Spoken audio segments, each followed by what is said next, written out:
Ya, itu sebetulnya bukan hanya pasal 160, itu ada pasal undang-undang IT-nya juga, pasal Pasal 28. 28, Mas. sampai pasal 28 ya. Ya. Dan itu bukan berkorelasi bahwa itu numpuk di pasal 160 gitu loh.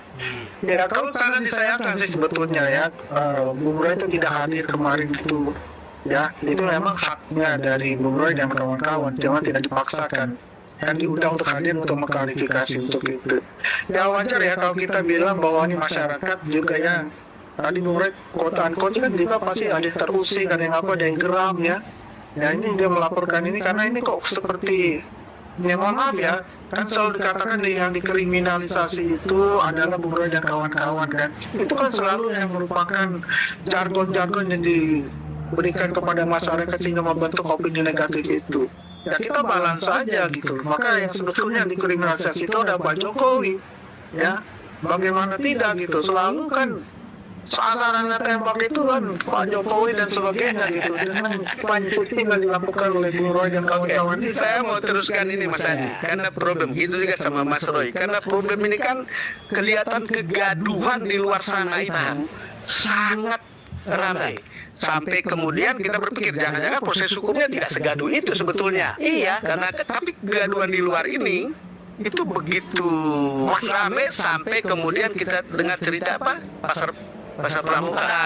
Iya, jadi terkenal mendadak ramai ini. Bang Dan, Bang Mona dan juga Bang Andi. Kenapa bisa gaduh? Akibat satu orang ini yang konon mengklaim dikriminalisasi. Padahal sebenarnya sepele saja.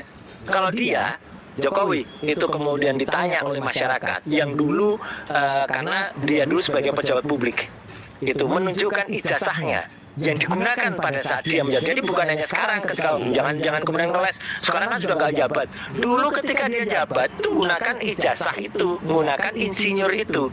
Itu pejabat publik yang diatur dalam Undang-Undang Keterbukaan Informasi Publik Nomor 14 Tahun 2008. Kebetulan dulu Bang Don, saya 10 tahun di Komisi 1 ngawal undang-undang itu. Clear betul di pasal 27 memang ada pengecualian.